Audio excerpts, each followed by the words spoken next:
are making a statement that Texas is the nation, and so goes Texas. But I'm fed up. This can't happen anymore without us saying we tried to do something. We invest in people. We give money to people. We don't give money to waste.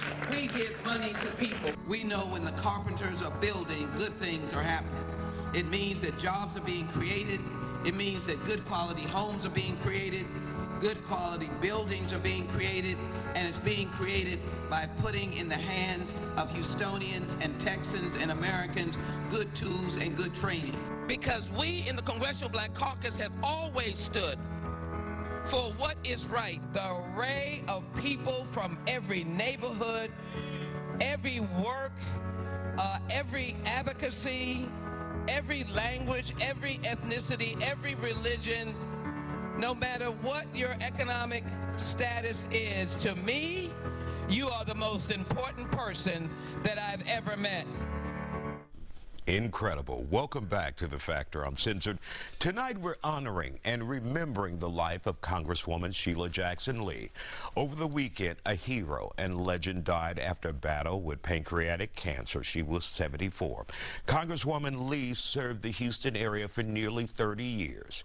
Joining us to talk about it here on The Factor Uncensored and the legacy she leaves behind are some of the people who know her. We have with us Bishop James Dixon, her religious advisor and close friend, Michael Crockett, and Bishop Shelton Beatty. Glad to have you all here on The Factor Uncensored. And I know, Bishop Dixon, you were right there by her side. You had been talking to her constantly, talking to her family. And I looked at your church wall, and there's so many pictures of you and Sheila Jackson Lee on that wall, the Congresswoman, and many people refer to her just as the Congresswoman. First of all, when you realize the journey was over? It's surreal. I'm still trying to wrap my mind around it. You know, as a pastor, I see death all the time. And you're never ready for it. But when you walk with someone for nearly 30 years, shoulder to shoulder, heart to heart, head to head, hand in hand, mountains and valleys, even though you saw it coming, you didn't want to believe you saw what you saw. And she's gone, and it's still gone too soon. We trust the sovereignty of God, but man, my sister is gone. And so you don't process it just as a pastor on a professional level. It's the human level, right. And that connection, that bond is broken on this side, but we're certain that we'll see her a champion for people, a servant of God, crowned on the other side. All right, Bishop Beatty, let's hear from you. Well, as Bishop Dixon was saying, she's a friend and a person that was with me in my home to various times and just in the community. Bishop Dixon and I was, after I think it was the Memorial Day flood, when there were people that were drowning in the streets, quote unquote, or could have drowned because the water was so high. And Bishop Dixon was there with us to help to relieve people. Congresswoman Sheila Jackson Lee showed up within hours. Yes. She was always there. And when she showed up, you just knew something good was going to happen. You just knew something was going to change. You knew help was going to come. I mean, oftentimes there was truckloads of water and food and whatever was necessary to bring about a change, it came. She was there. She was there to bring it to kind. Yeah. So we were very pleased to serve with her. But I'll say this, when it was told to me that she had transitioned and passed, I couldn't help but cry. Yeah. I mean, yeah. Because we recognized there was a change in an era that the type of person that she was, you don't find them daily. I cried like a baby at church yesterday. I could not hardly preach my sermon. I was at Fort Bend Church at 8 o'clock yesterday morning. I just broke down before I could read my scripture. Wow. And that's no hyperbole. It's just it's a heartbreak. Yeah. All right, Crockett, your thoughts? Yeah. First of all, I just got to say, she connected me to voting. My fondest memory of her is Souls to the Polls. How committed she was to making sure that everybody get out and vote. and how she pushed nonpartisan while still pushing the agenda for our community. Right?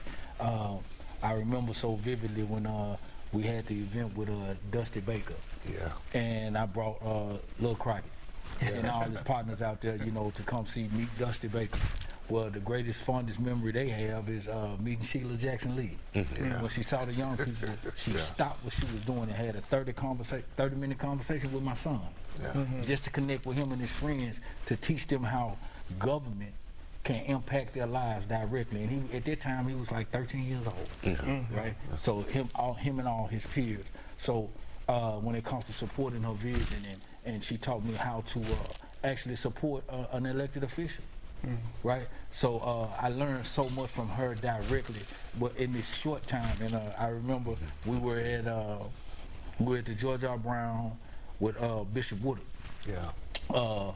feeding 30,000 people in the city, right? And she walked up on me and she said, "Crockett, you got all these banners out here with all my friends.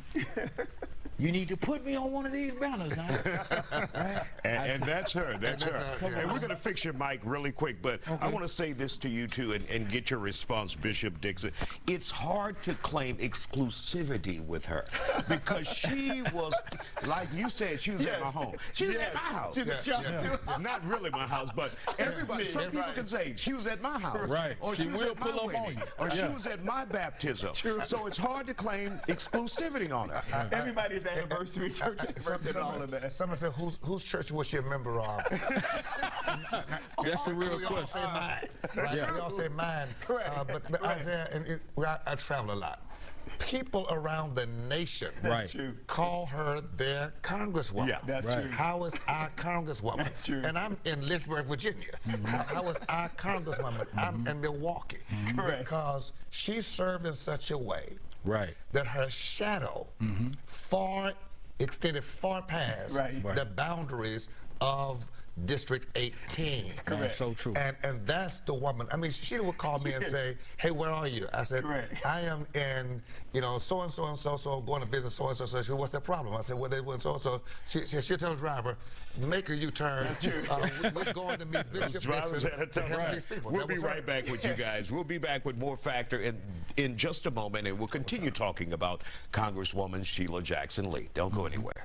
Welcome back to The Factor Uncensored. In early June, Congresswoman Sheila Jackson Lee announced that she was diagnosed with pancreatic cancer, but she continued to campaign for what would have been her 16th term in office. She passed away Friday night, according to a statement released by her family. Now we are all remembering the late Congresswoman for her impact on this community.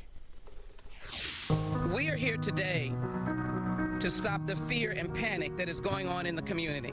The Constitution is the highest law of the land. This is why I want this meeting of health leaders in this community. You need not to sign documents. Congresswoman Sheila Jackson Lee has personified hard work and public service since arriving in Houston in 1987. The 74-year-old Queens, New York native and daughter of a comic book artist attended Yale University and the University of Virginia, where she obtained her law degree. While in college, Jackson Lee married the man who would become her husband, Elwin Lee, in 1973. He eventually took a job that would lead the New Yorkers to Houston, where they had 2 children. Elwin was hired as a law professor in 1973 at the University of Houston. But Jackson Lee had political aspirations, running unsuccessfully for judgeships in Houston 3 times. Eventually, it was the late 80s when Jackson Lee was appointed to a municipal judge seat by then Houston Mayor Kathy Whitmire. But Jackson Lee had even greater political dreams. In 1989, she ran for and won a spot on Houston City Council. But I don't view it as a government. I view it as people. It was clear politics was in Jackson Lee's blood. She served in City Council until she set her sights on the 18th Congressional District in 1994. And I stand here with the recognition of my chairman, Mr. Nadler, and the years and decades, mine over 2 decades, of fighting for gun laws. Jackson Lee has held the congressional seat since, with a focus on a progressive agenda, social justice, racial issues, LGBTQ rights, and activism. There is no defunding of the police. It is standing up the police and the community. Have all been just some of her causes. She's known as a boots-on-the-ground type politician. She's on the scene of every major disaster from Hurricane Ike to the COVID pandemic. Concerned about people's ability to survive. It was in 2012 where the Congresswoman announced she was in fact a breast cancer survivor and now cancer-free. Well, I'm a survivor, and the Sisters Network has been the real first face to many African-American women. 11 years after that news, Congresswoman Jackson Lee announced she was running for mayor of Houston. Sheila for Houston! However, it would not be in the cards for the longtime politician. Jackson Lee was defeated by Texas State Senator John Whitmire.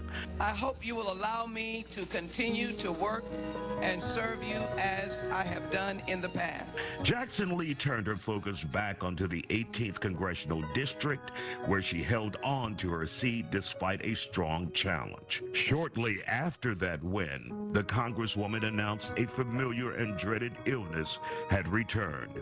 This time in June of 2024, Jackson Lee said she had pancreatic cancer. Welcome back. The Congressional Black Caucus honored Congresswoman Sheila Jackson Lee tonight. Members of the Congressional Black Caucus spoke about Jackson Lee's tenacity to fight for the people of her district. There was a moment of silence held on the House floor for the late Congresswoman. Her seat in the House of Representatives is also currently draped in black cloth with flowers in her honor. And our guests are back here on The Factor Uncensored. We want to talk about some of the accomplishments, Bishop Dixon. She was everywhere, but she was working for the people in Washington, D.C. The Sentencing Reform Act, the George Floyd Law Enforcement Trust Act, the Integrity Act, the RAISE Act, the Fair Chance for Youth Act, the Kimberly Von Firearm Safety Storage Act, Caleb's Law, the American Rising Act. The Black Grant Reauthorization Bullying Prevention Intervention Act, the Federal Prison Bureau Nonviolent Offender Act. She was a champion for women, a champion against trafficking, a champion for the mentally ill. Right. She was working, making policy that impacts people beyond her physical touch. And so we saw at funerals and weddings and baby showers and everything else. But what was incredible is that Sheila Jackson Lee was a brilliant policymaker, right, understanding how to apply the Constitution and to make it manifest into public policy that lifted people from the bottom to the top. She was that kind of fighter and champion for the people, both in Washington and then on the grounds here in the 18th Congressional District. My church has been in the 18th Congressional District. I've been a pastor for 43 years in that district. I have seen the effectiveness of Sheila Jackson Lee. That's right. She was grossly underestimated by people who thought she was just a talker in the media. She did more off camera than most people could ever do on. So we give her credit, and she deserves it all. And of course, many people didn't realize there are ways of tacking things onto bills. Yeah. And Correct. she brought a lot of money home that way. Right. Federal funding, if you agree to support a bill and you tack something on, she's like, I need to take something home to Houston. And she brought hundreds of millions of dollars back to Houston that way. Ask Texas Southern University about those hundreds of millions of dollars. Right. Ask the city of Houston, ask the mayor, how many hundreds of millions of dollars has Sheila Jackson Lee brought to the city of Houston in the last 10, 15, 20 years? Right. Ask people in Houston, ask the Women's Center. Sheila Jackson Lee an effective legislator who knew how to make the system work for her city and her constituents. And Bishop Batty, from your point, what kind of work did you see her do? Concrete work for the viewers out there in the last 30 seconds we have here. Okay, so every time there was a storm, there was trucks brought to our neighborhoods, whether it was water, food, or whatever was needed to make sure people were able to eat, they were able to have water to drink. Also, after Hurricane Katrina, when people did not get resources that needed to receive resources back in New Orleans because of some issues that we're dealing with for serving various people through the American Red Cross, Congresswoman Sheila Jackson Lee appointed even me to be a part of the National Diversity Advisory Council for the American Red Cross to ensure that even after the moment, there was something done to help all people. All right, we want to thank you guys for joining us here on The Factor Uncensored. And of course, we'll continue to remember the legacy that Congresswoman Sheila Jackson Lee left behind. Additional interviews and reactions from state and local leaders can be found on our Fox Local app, Even When I Woke Up Bishop Dixon Late at Night, which is free to download on your smart TV or streaming devices. We'll be right back.